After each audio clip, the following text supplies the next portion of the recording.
Hey, welcome to Voyager Please, a hateful voyage through the Delta Quadrant. My name's Joseph. I'm Peter. Hey, Peter, how you been, man? It's been a bit since we recorded. Sorry for the week off. Real life called and got back on track and got our Partuition episode out this week and back on the horse. Glad to be back here with you. Partuition resulted in some, I don't know, I think we've gotten 2 or 3 good Facebook screenshot posts in there. We have. Your dinosaur with the uniform on, that was peak. Enjoyed that.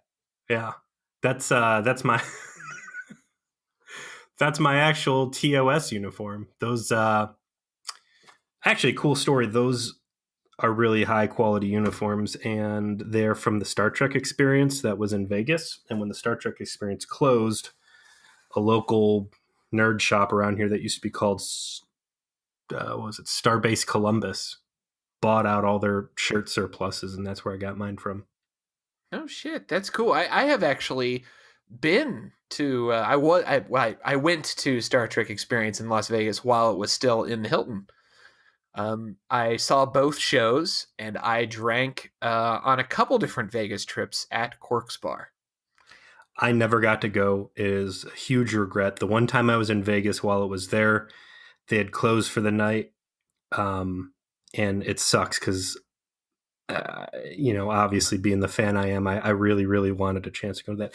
Do you know have you ever read up on like the background of what that was supposed to be and how things panned out and why they panned out? I mean, I know a little bit about it, but it sounds like you would have greater knowledge, Peter. Please enrich me. So they were trying to make this like a new wonder of the world, right? The Las Vegas mayor was like 300% on board with creating the Star Trek experience. And their vision was to actually make a 1-for-1 scale replica of the Enterprise, a full-sized, dry-docked Enterprise in Vegas that would be a full functional hotel with people staying in the saucer section and then like all that other stuff through like the engineering star drive deck. And they were going to go for the gold and like really swing hard on this thing. And everybody was on board with permits and everything else. And then at the 11th hour, someone at Paramount's like, no, and shut the whole thing down. And that's how you ended up with just like a hotel novelty. Oh, Jesus fucking Christ. I did not know that. I've never been so disappointed by something that happened 20 years ago that until this day I didn't know happened. I'll post on the Facebook group the art for what the hotel was supposed to look like. But if you get a chance, jump on Wikipedia and read up on it. Very interesting stuff. I have a mailbag item for us. Really? Yeah. So that came in through what, VoyagerPlease@gmail.com? It sure did. It came through at VoyagerPlease@gmail.com, which everyone should email us at.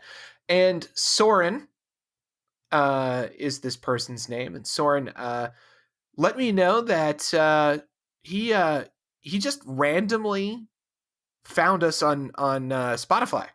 Nice. He was just looking for a Voyager podcast. He's like, and he saw To the Journey and thought, no, this is too soft. I need something harder. There's another Voyager podcast out there? There is. It's called To the Journey.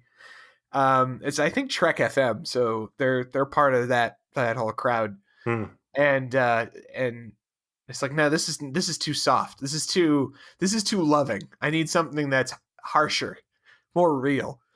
And found us. It's like, this is precisely what I needed. I need a Friday the 13th of Voyager podcasts.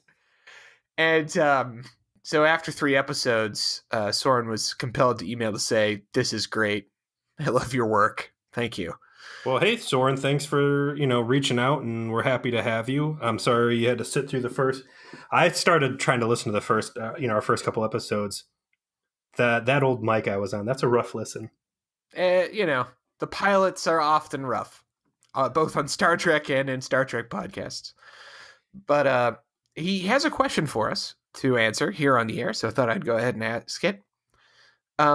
If you were given the option of wearing a Voyager issue uniform or a Maquis issue global cafe scrubs for the next 7 years of your life, which would you choose?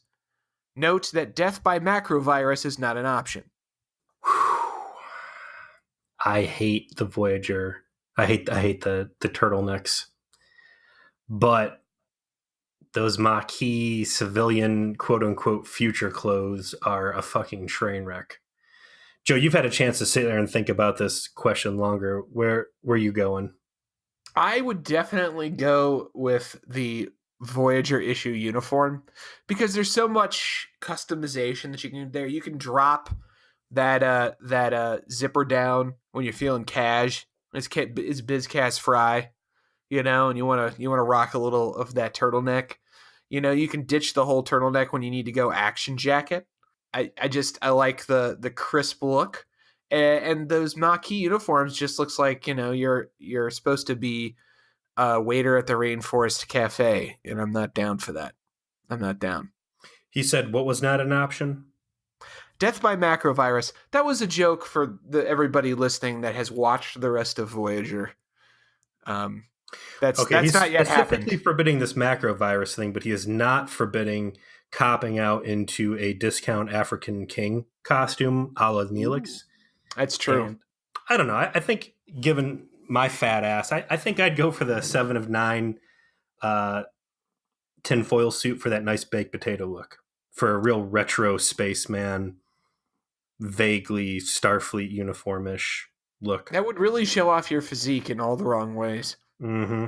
It's funny you bring up the zipper because that's one of my observations in this episode we'll get to. But Soren, again, welcome to the family. Anybody else out there looking to reach out, Voyager please, and that's VGER please at gmail.com, or you can message us through Facebook. You can hit Joe at Twitter at what? Voyager please. Yep. And I think we got a couple other ones lurking out there. But let's get into it, man. Season 2, Episode 8, Persistence of Vision. So this episode, well, it's absolute shit, but it's important absolute shit because it's the start of a trend on the show, and it became so much more apparent to me now watching it why that trend started and what the consequence of it was than when I watched it as a kid. I remember this episode being bad when I was a kid, and it actually made me stop watching the show for a couple weeks. I'm going to disagree. I like this episode. You liked it? I liked it. It was towards the end that, when they got full closure. I thought, I'm not going to say it's great. I mean, we're not talking projections here, but compared to stuff like Elogium and Time and Again and 37s, like I'd put this. I think I might put this one in my top 5s.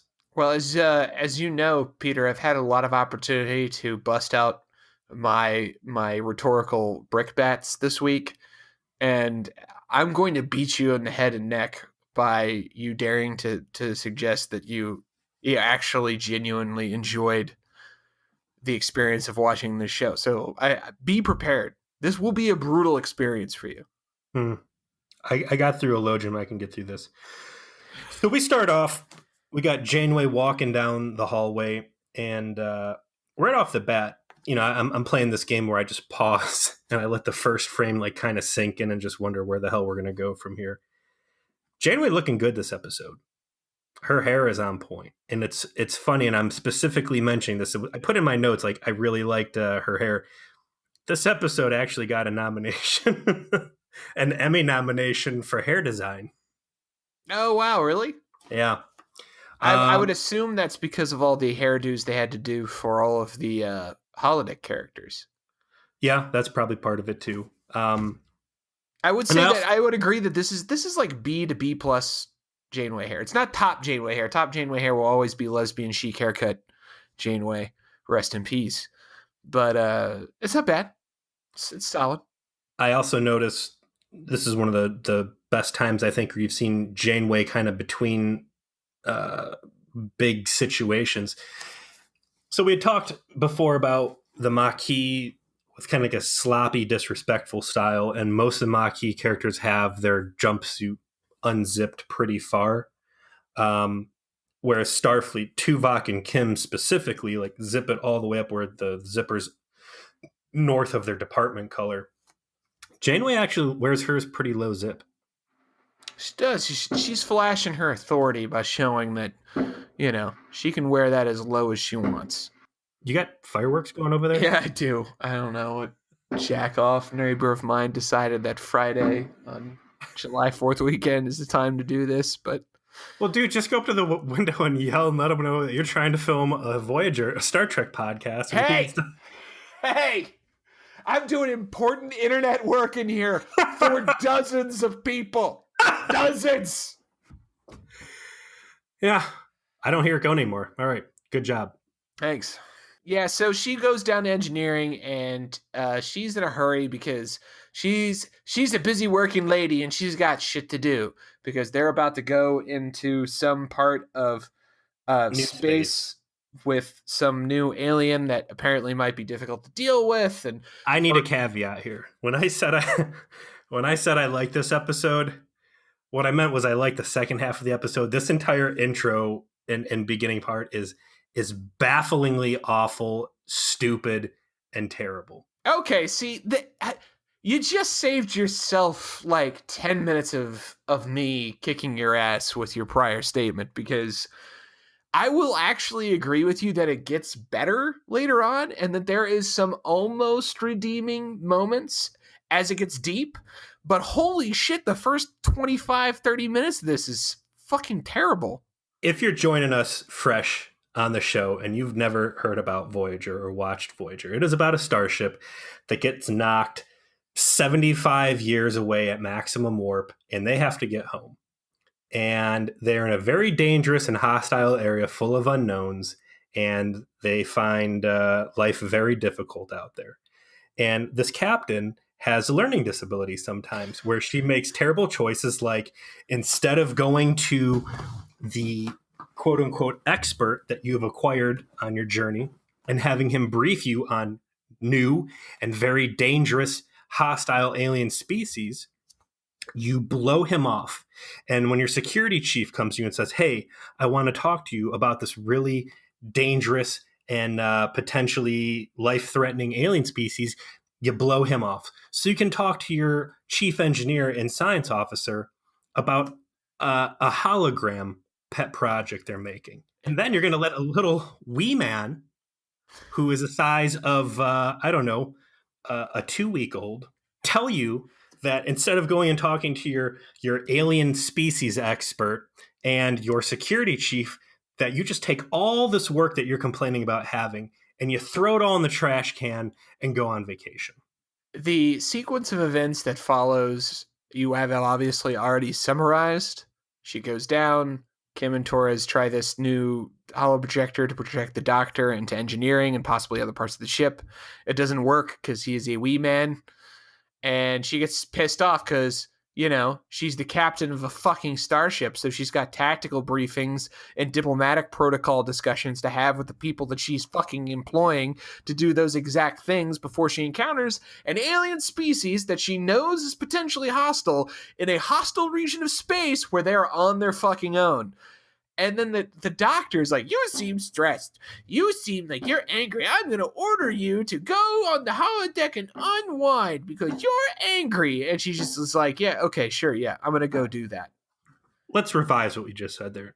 He orders her to, well, no, he does say go right now. Yeah, he does. He orders her to do it. And despite the fact that Janeway has persistently shown that she does not think the Doctor is people, she's like, all right, yes, sir. I'm going to go do this, even though I've just noted to you all the reasons why that's a terrible fucking idea. This is probably the stupidest the Doctor has ever been in the series so far. I called it too. I said he was going to be the fucking worst in this episode. And you're like, oh, that's not possible. I felt it in my fucking bones, Peter. I felt it on an elemental level. I knew it was time for him to fucking suck.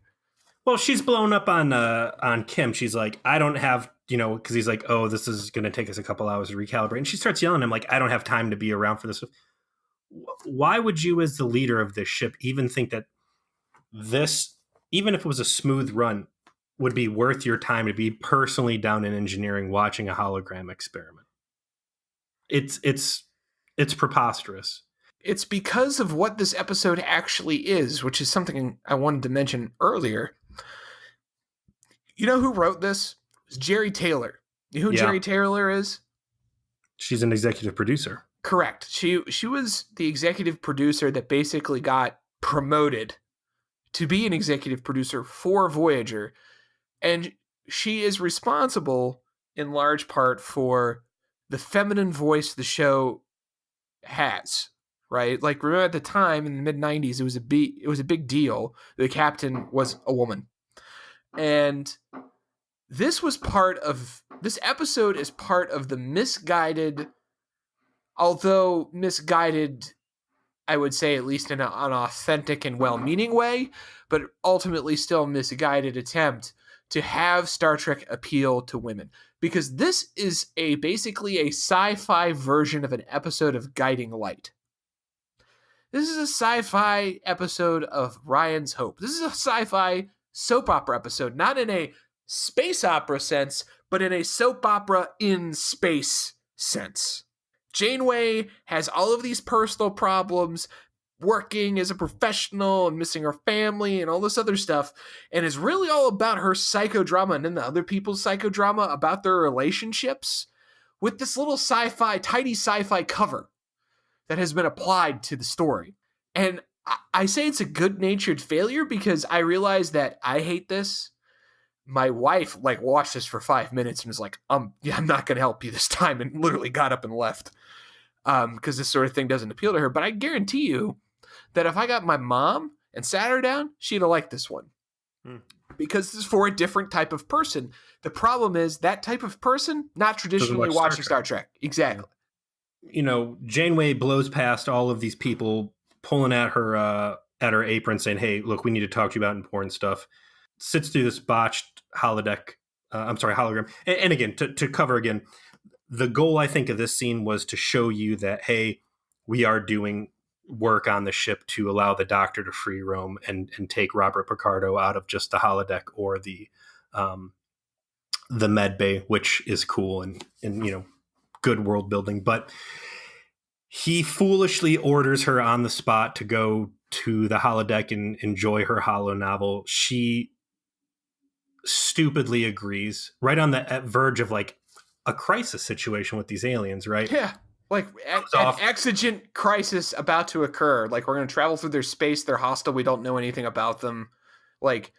Shit is going on right now, but she's going to If I was at work and we were in peak season or something really bad was about, someone got hurt on a forklift and impaled on the wall, I was like, man, I need to go on Facebook and unwind. Or I need to put on my fucking VR headset and just play People would mute me, but they don't. Whatever. She goes off into her gothic holo novel, which oddly I've come to enjoy just because the little boy was such an amazing asshole.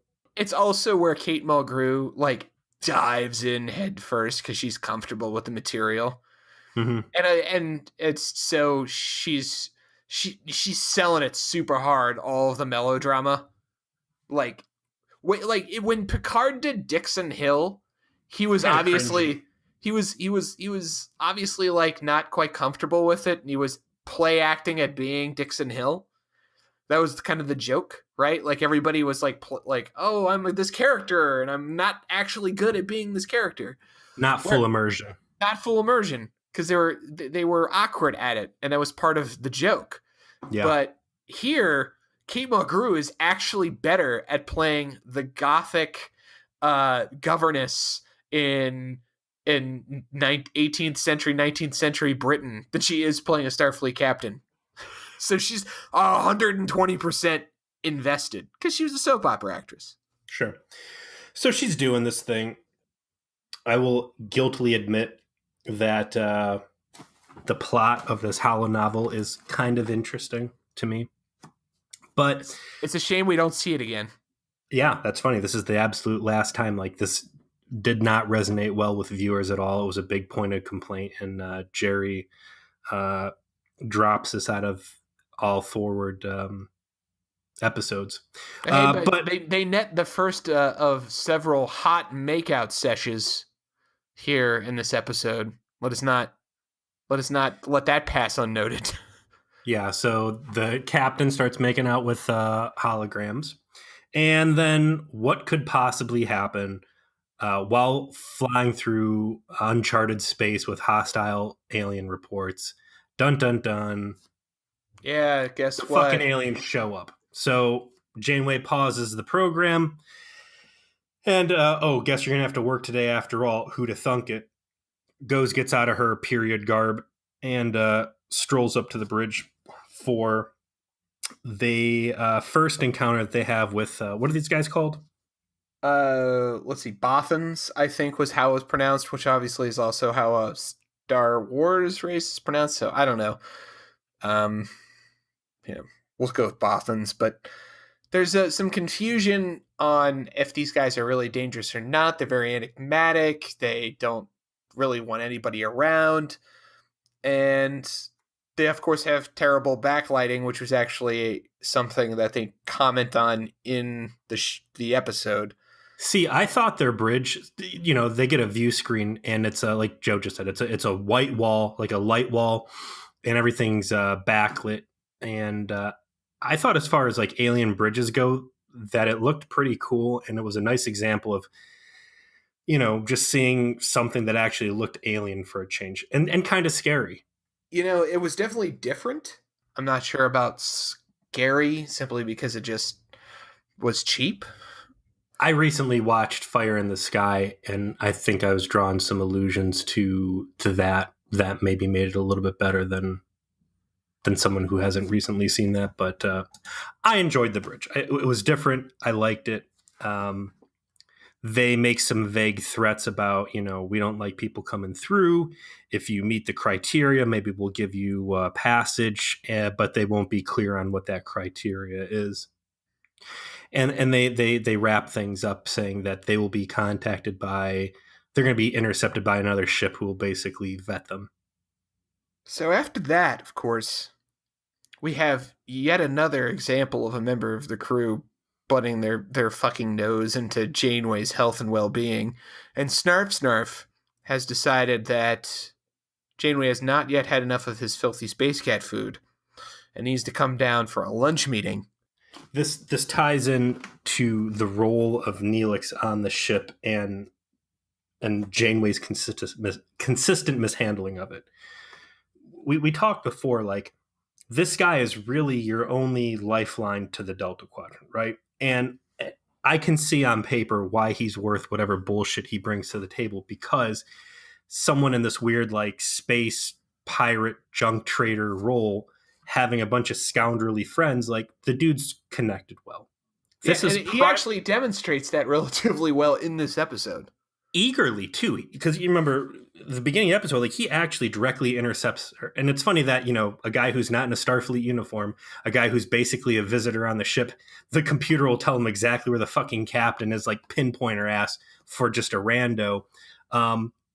He's gotten his lungs stolen, he's wandered off, like, he's very dangerous to his own well-being. Sit this guy down for like 4 hours, 5 hours, 8 hours. Pump him for every bit of info he knows on camera. So if he does get his brain stolen or fall off a cliff or whatever, you've got this knowledge on hand. He should be briefing her like months of travel time in advance, not 15 minutes before they show up on something. Like, it's a problem I hang on Janeway's shoulders. Especially when he's like insisting, like, yo, I talked to my people who know people who know people, and these guys are a fucking problem. We really need to talk about them. Like, he's not like trying to blow his own horn about how cool he is, which is certainly something he's wasted Janeway's time with in the past. Mm-hmm. He's like, no, I actually am scared of these guys. I want to tell you everything I know because I want to live, because I am a cowardly space cat. But, I'm sure you noticed that Snarf made reference to his ability to do catering. You haven't eaten since dinner. Maybe that's why Janeway makes so many decisions poorly. Maybe she's just always lightheaded because she's got like a eating disorder, and this is the result.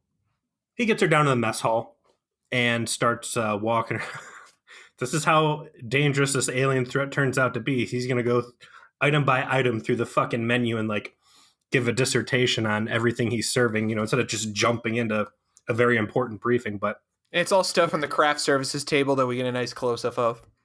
one of the items being some cucumber sandwiches. Oh, wait. Cucumber sandwiches? Really? Like from the holodeck? Yeah, so it hits Janeway hard because it's like the exact same sandwiches on the exact same plate and the exact same cut, which they specifically call attention to because the little girl didn't like the way the chef would cut them. And it's kind of like well, that's weird. And then she mentions she wants some coffee or some tea. Neelix brings it over, and there's a teacup that is, again, the exact same prop that had been featured in the holo novel that she had been playing through, which had been. And now you got, you know, more than a coincidence here. She actually has a little conversation with him about how strange it is.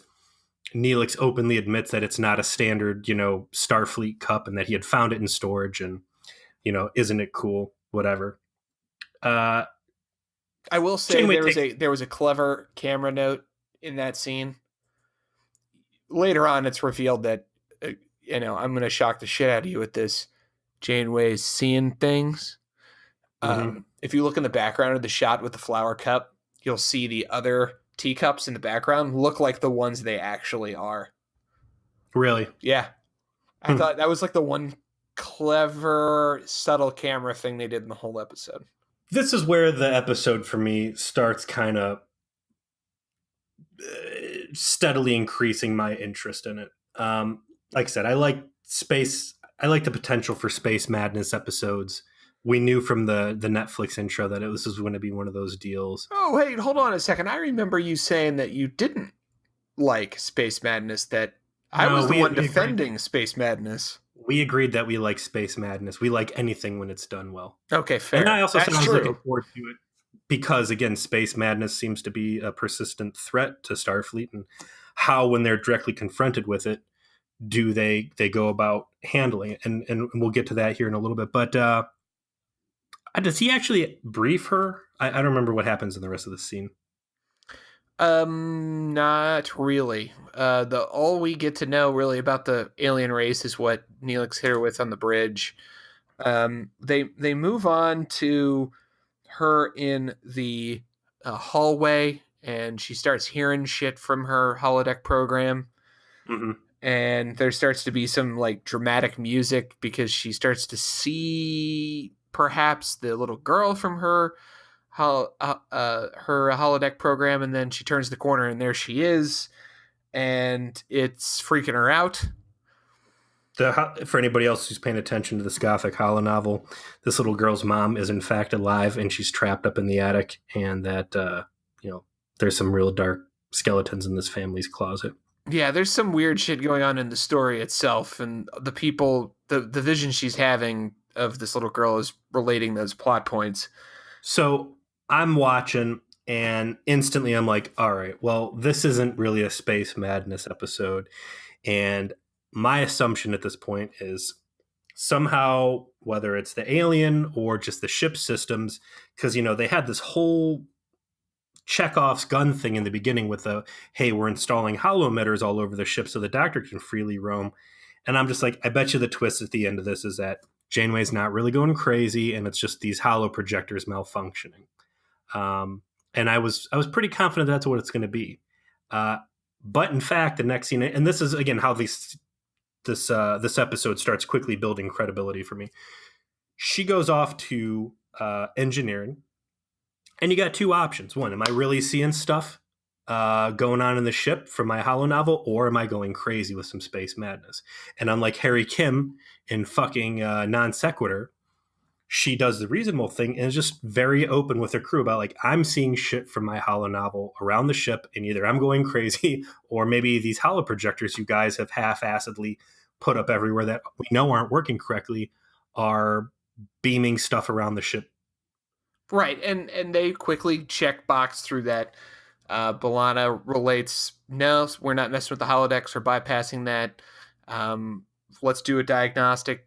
Janeway goes back to the holodeck and and has another like romantic encounter with the holodeck character, which is super awkward to me because it's like, can Balana and Harry Kim see this right now?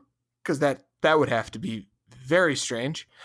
But they come to the conclusion there's nothing wrong with the holodeck and they're not projecting anywhere. So the next step the Janeway takes to see what's going on with her, she goes back to talk to Neelix and goes, "Hey, I really loved lunch. So I had this, and cucumber sandwiches, right?" At which point Neelix, who once again not wearing gloves and also not showing good knife safety, peeling whatever he's peeling, relates in between getting salmonella all over the food that the Voyager crew will eat, that in fact it was not cucumber sandwiches, and then expectantly also shows that the teacup that the captain used is a very silver and black, normal, Starfleety looking teacup, in which Janeway, I will say, regards somewhat ashenly, and like there's some good non-verbal acting as she comes to the conclusion that she is in fact going crazy and therefore has to go to the doctor because Solid scene. she is convinced she is going crazy. It's a solid scene because, again, I'm trying to figure this thing out in my head as I'm going through, and what would I be doing? And Neelix, after that very specific conversation about this is a non-standard cup and this and that, like, has now empirically proven that this is not a shared hallucination and that this is targeting her specifically. And yes, she is going crazy. Except it isn't. Like, they didn't let that thought linger, because in the next scene is when you start to get the impression very quickly that it's not just her, because Kes immediately seems to be all, dialed in to whatever this weirdness is. Right, but from the anal retentive standpoint of like, do the smart thing in the horror movie, don't split up, don't go in the basement. That kind of a mindset watching this thing. Granted, I I see what you're saying. Yeah. I was happy that, like, okay, you've got someone who might be going crazy or maybe something else. When they send her off to go get the head scanner, they send Kes off to go get the head scanner, and then the doctor kind of leaves Janeway alone, and then the child pops in front of her again, and she starts seeing a ghost. I'm like, what? I start kind of yelling at the TV, like, why would you not have a witness there? So Kes coming in and kind of crashing that party and being able to witness that going on felt pretty good to me. And she also Kes indicates that she can manipulate what's happening with her psychic powers.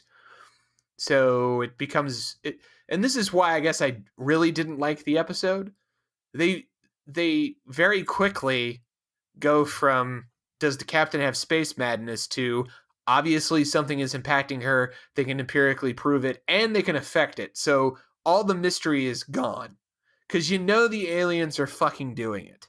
At this point. Like, they're in a mysterious part of space. These guys are enigmatic. They don't like to talk to people. Weird shit happens to the ships that show up there, and all of a sudden this weird shit's happening. And it's not just craziness, it's the aliens are doing shit, and it's psychic somehow, and Kes is dialed in on it, and that's why she can affect it. Like, all of a sudden, it's all blown open, and we're, like, still, like, 20 minutes in. Sure. Well, let's go through our list of space madness causes. Genuine space madness, alien ruse, what was it, malfunctioning technology? What was our other that we drilled in non sequitur? Timeline shenanigans, temporal disturbances. This is the first time that we've actually had a legit instance of alien influencer. I don't think we really need to keep the suspense going too long. Now we've got a genuine case of alien fuckery. I'm eager to explore it. What I don't understand is how the characters remain oblivious to that. They have every reason to think, once they know that Kes can manipulate whatever's happening to the captain, that, well, we're in fuckery land with the fuckery people who fuck with people, so I wonder if they're fucking with us. Like, how does no one figure that out? Good point. And to be fair, Kes isn't immediately aware that she can willfully influence these hallucinations so much as she disrupts them to some degree to later be Yeah. determined. Her control over what she's doing at the first is haphazard, but they establish in the very first scene where she sees the vision that, like, oh yeah, I can fuck with this. It's, there's other episodes where there's similar space madness caused by alien plots that are much better because it remains more of a mystery as to what exactly is going on. Remember that great TNG episode where the bridge crew the entire crew gets their mind wiped, and all of a sudden there's like this extra fucking guy there Yeah. trying to talk them into doing some shit. Like, That's where they really started exploring the Rolaren Riker romance subplot. yes, they fucked in that one. Yeah. It was solid. But like, I think of that as a great alien influence my space madness episode. Because yeah, they're being fucked with and this alien is responsible, but you don't know the whole fucking story of what's going on. You don't know how it's happening, you don't know how they're going to come through it and all this. There's none of that mystery here. Well, I'll still applaud the excellent use of the hollow projector fake out, and then the quick reveal to alien influencer telepathic shenanigans. Janeway leaves sick bay, and I'm kind of like, well, at what point Unwinds with a little coffee ice cream in her quarters, using that expensive replicator effect. The full effect. That's good. I do want to give a soup shout out. She went to go for that vegetable bouillon, but yeah, then last minute she switched over to the ice cream. But she's chilling out in her quarters and she starts hearing shit, and she doesn't know who it is. She gets up, asks the computer, "Hey, who's in my quarters? It's just you." It's important to note she's hearing her fiance and her dog is who she's hearing. Who she had just recently looked at a picture of in a very 90s picture frame. She doesn't actually end up seeing him in this scene, right? She just hears him kind of talking. Correct. And then she goes to bail, tries to, leave, and the doors open up, and an antagonist from her hollow novel's there with a knife saying about how she's not welcome, and there's a little cat fight. She gets her hand cut with this carving knife and gets into like this wrestling match, and then they do a nice job zooming away from her, panning out from her face, and you see that she never left sickbay, and she's having a full-blown hallucination right there in front of Kess and the doctor. The doctor seems completely baffled by what's going on, but Kess can very clearly see the exact scene that's going on, is kind of narrating a play-by-play. Finally, I don't know who snaps her. Tuvok snaps her out of it. Tuvok does.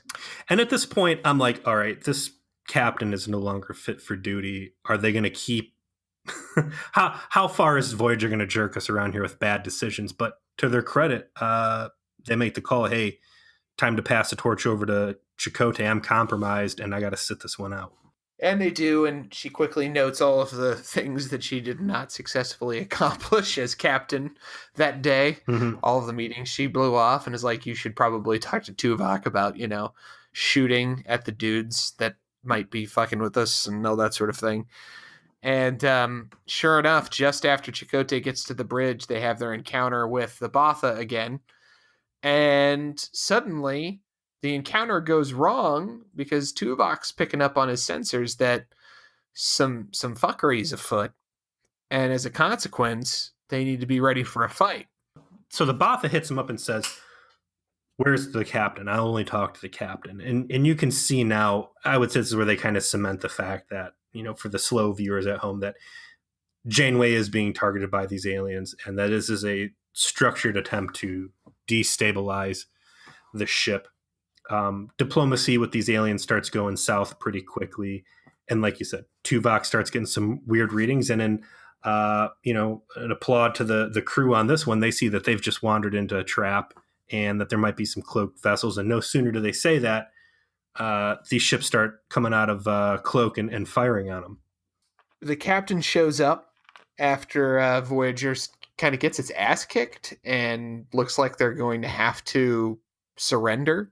And she is essentially, trying to do a bit of negotiation with them to get them to not attack them, starting to piece together why are you doing this? What's up with this? And that's when everybody on the bridge starts to see in the alien as it approaches the camera, and gets closer to the view screen, their loved ones.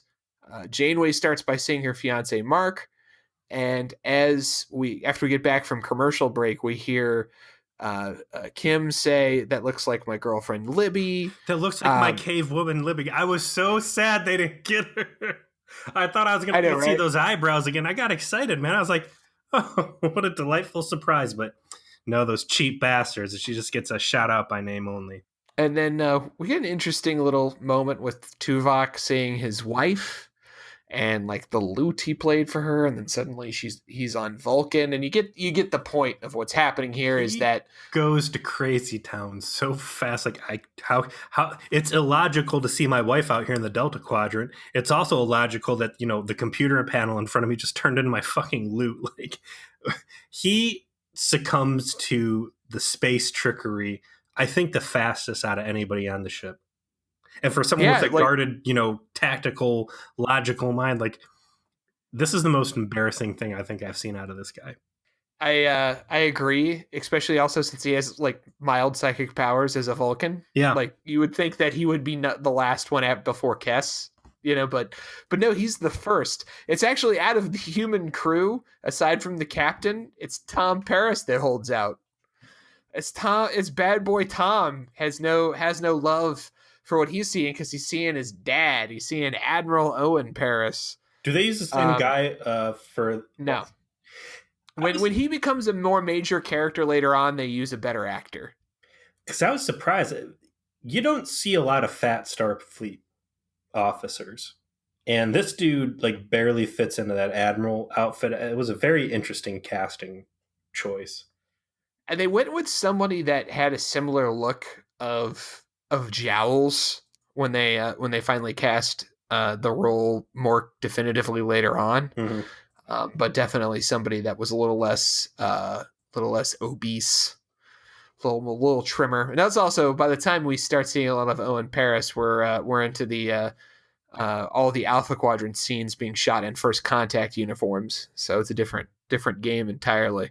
Which is an interesting point. I don't know if you knew that, but when at this point in the timeline where the First Contact happens on DS9, they all just convert over to the First Contact uniforms. But they don't do that on Voyager, and you can kind of tell the passage of time for the Alpha Quadrant, because all of the scenes regarding Alpha Quadrant personnel, everyone is in the First Contact uniforms, even though Voyager never converts. Right. But anyway, everyone's starting to basically zone out into fantasies of seeing loved ones, and they use Tuvok as a way to demonstrate what's happening to everybody. His shot on Vulcan looked terrible. They got like this map painting that they just Photoshop him standing on. I would say it's worse than Non Sequitur's San Francisco scenes. Oh, no. Hold on. Okay. That first shot of the San Francisco skyline circa 1995 with a fucking cardboard cutout shuttlecraft going across the fucking screen.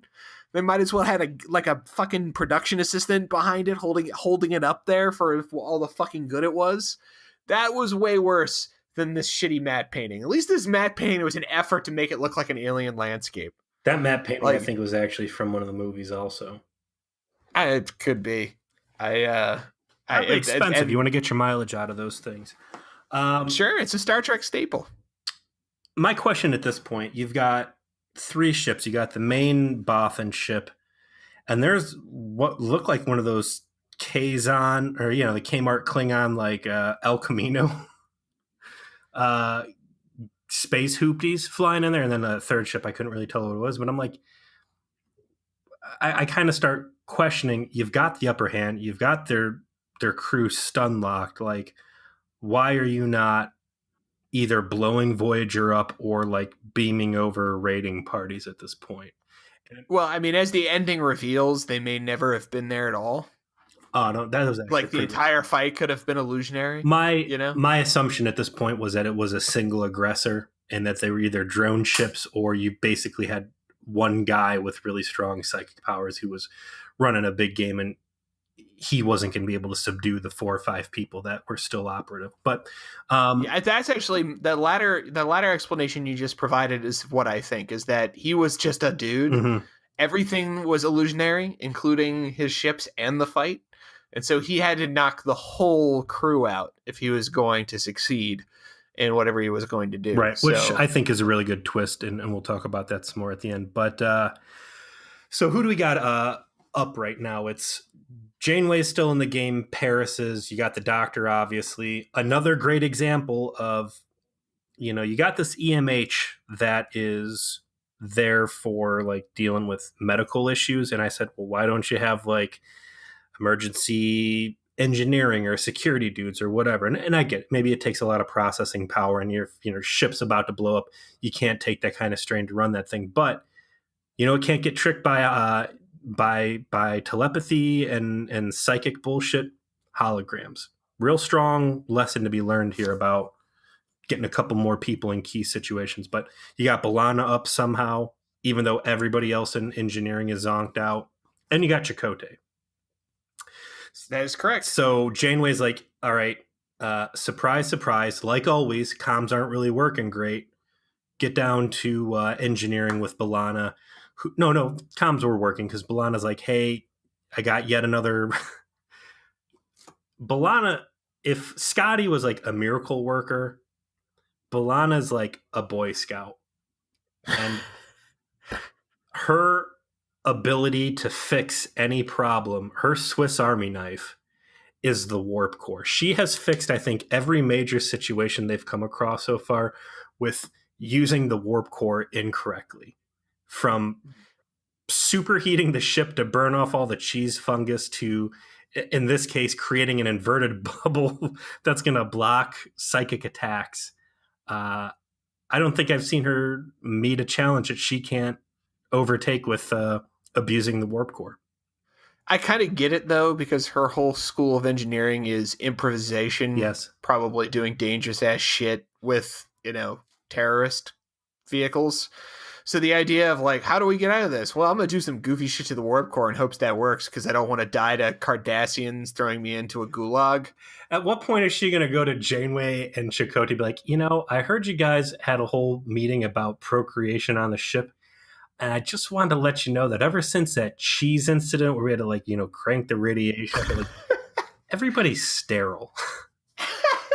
I don't think we should tell everybody because, they'll probably get pissed off. But just so you guys know, it's really a non-issue. People, condoms are only here for space syphilis. I'm sorry, caretaker station herpes at this point. You don't really have to worry about babies. Well, let's get to the most awkward part of the episode. I liked it. Well, so Chakotay gets dispatched.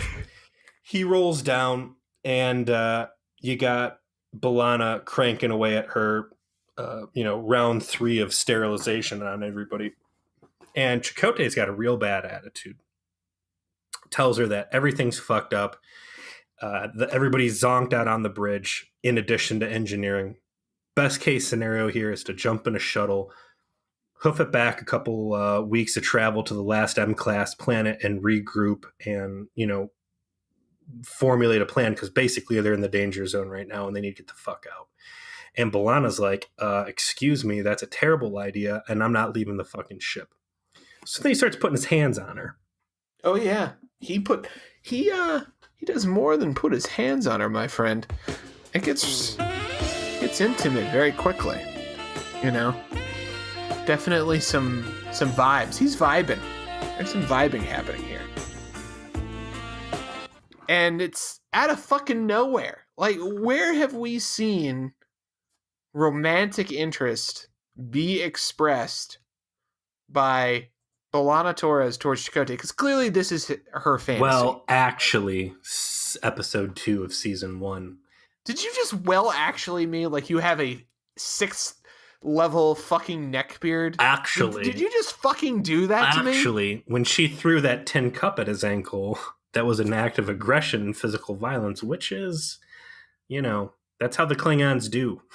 That's the foreplay. That's how, Yeah, no, I this comes will. out of complete left field. You've never seen anything at all that would indicate that there is any romantic aspirations there. I think the closest you're really going to get is when Chakotay is trying to rope Janeway into his 5 minute spiritual animal cult. That she admits that she had gotten roped into it. She bailed on it, and she was very afraid for the captain falling into that same bullshit. So the idea here is that it's just like a way back in Balana's mind. Like she doesn't like to think or admit that she wants to bone Chakotay. It's fair enough, man. How many people do you know that you can't stand and or you've never had a dream where you kiss or hook up with someone and you wake up, you're like, oh my god, what's wrong with me? Like, this is a pretty legit situation. So Chakotay's like, hey, you know, let's do this thing. Let's get out of here. We can be together. She calls him out and it's like, this is bullshit. You're not the real Chakotay. And he's, like, hey, it could be the Chakotay. When she very willfully gives into the fantasy and they, end up back in her quarters. And Yeah, it's first they make out. We got hot makeout session number 2. Then they're rolling around in bed with each other. Like she's fucking in her fantasy. They pan back from her face and she's just kind of glazed over, sitting on the floor engineering, and she is zonked out that Chakotay had never come down there, and that this engineering warp bubble's a no-go. And of course, Tom finally succumbs to his dad being an asshole to him. He starts mouthing off and living the fantasy of telling this guy to go fuck himself. The Chakotay Torres scene got them a lot of flack from the female viewership. They thought that it degraded Torres and that, this and that. What's Torres's actor's name? Roxana Dawson. Yeah, she says like fans always like hassle her at cons and stuff about, how much they didn't like the scene. I thought it was fair. I don't think it really degrades her role as a female lead or anything. Again, we all have those weird boners we hadn't had when we think about someone. It's stuff pops into your mind at inopportune times. But that's precisely why I don't like this, because everyone else, what is their fantasy? It's something very near and dear to their hearts and very real to them. It's Harry Kim's fiance. It's the captain's fiance. It's Tuvok's wife. It's Tom Paris's father. Yeah, but Everyone else. Hold on, let me get all this out. It's everybody has something that's very obviously important to them, shows up to them. And then for B'Elanna Torres, it's her secret fuck fantasy with Chakotay that never comes up ever fucking again. Like, that we've never seen any indication of. I'm not saying it makes it seem weak. I'm just saying it was bad writing. Like, what an opportunity for us to learn something new about B'Elanna Torres that matters later, instead of a one-shot shock scene that literally goes nowhere from this point forward. Yeah, but it's cheap. You didn't have to bring any special guest stars in. Let me fix the scene for you. Let me make this better. Let's say we're going to keep it with a shock fuck scene. Bring back that dude who stole Fred Durst's face. And in a real shocker, you find out that maybe she did have a little bit of feelings for Dr. Space Mengele after all. There you go. But yeah, look at you script doctoring this shit. Anyways, I thought the B'Elanna fake out was, whether you like the subject material or not, I think it was a good fake out. You knew there was going to be at least one of these lead you down thinking that, whatever. I don't know.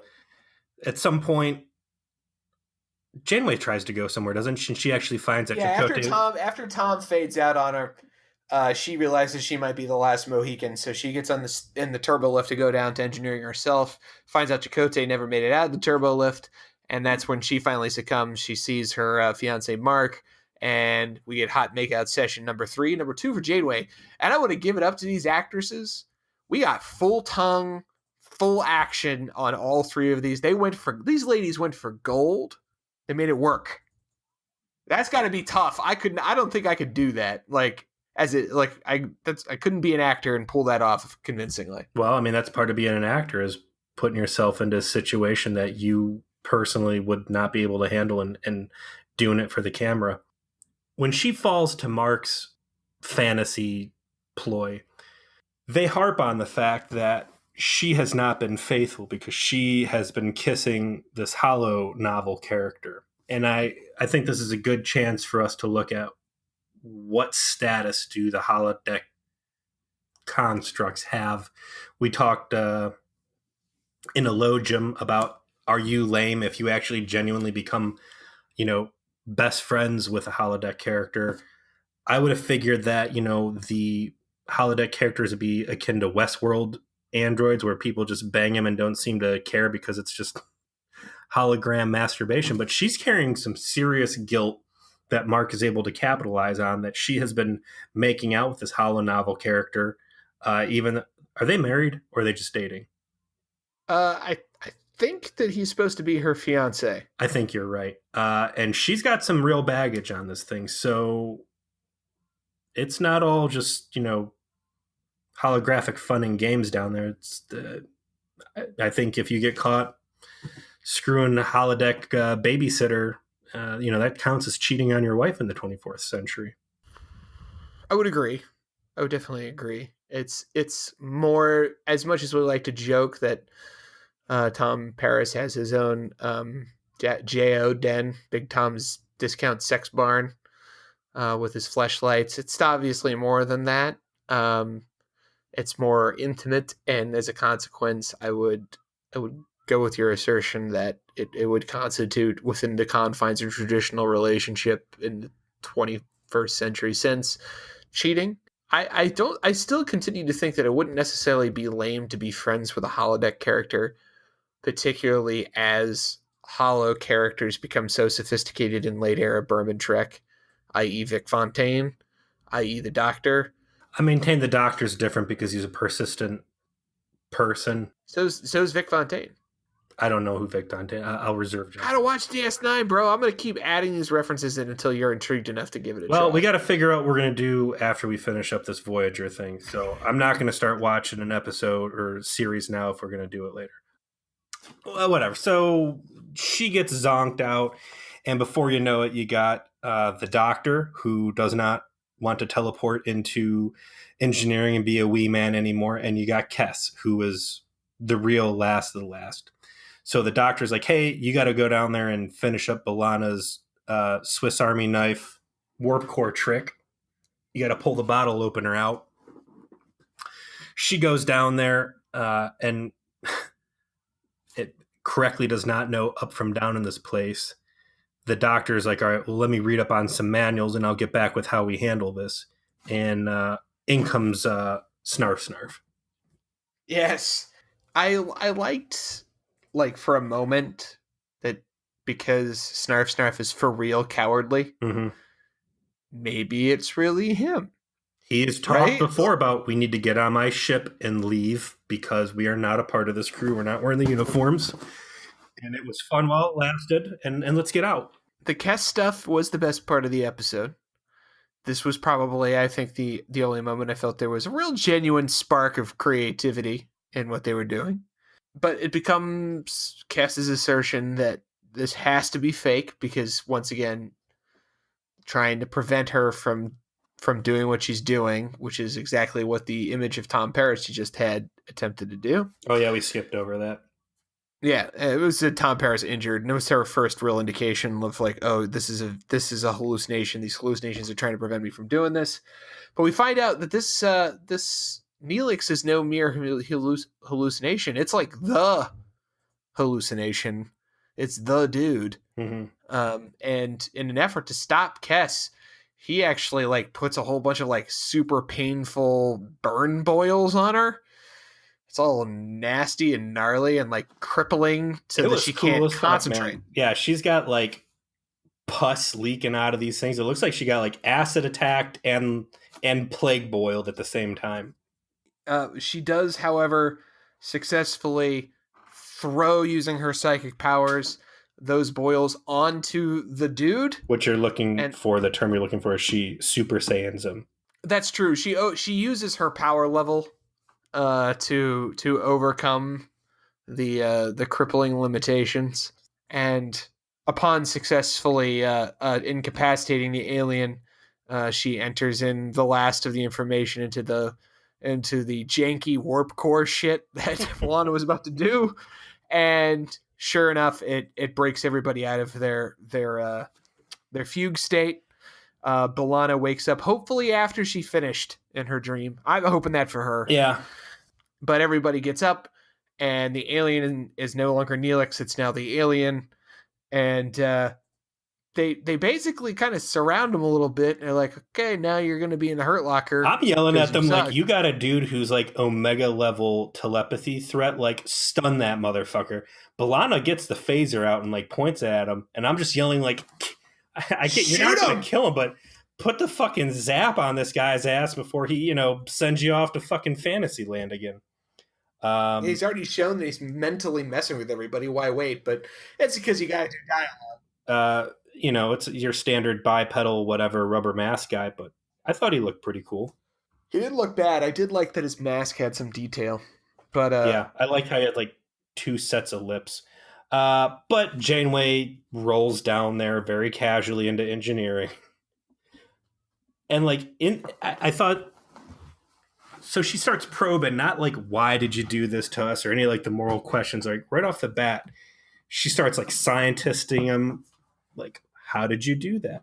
Is that an innate organic ability? Are you using technology? And I'm like, Janeway, you trying to co-opt this tech? What's going on here? He did. I mean, she did say why, because he responded. Yeah, that's felt because real I flimsy, could. Though.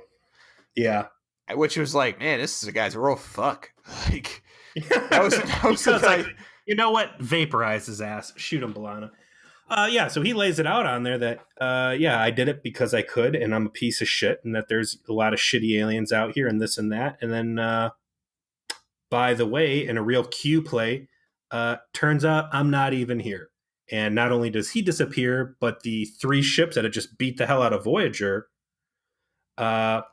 disappear as well. And you are left to see that this has all basically been a manifested astral projection and a massive act of telepathy that completely shut the whole crew down. And if it had not been for Cass, who I don't really want to call her Mary Sue in this episode, but, one of those situations like, man, good thing we had an ultra telepath on here or we would have been fucked.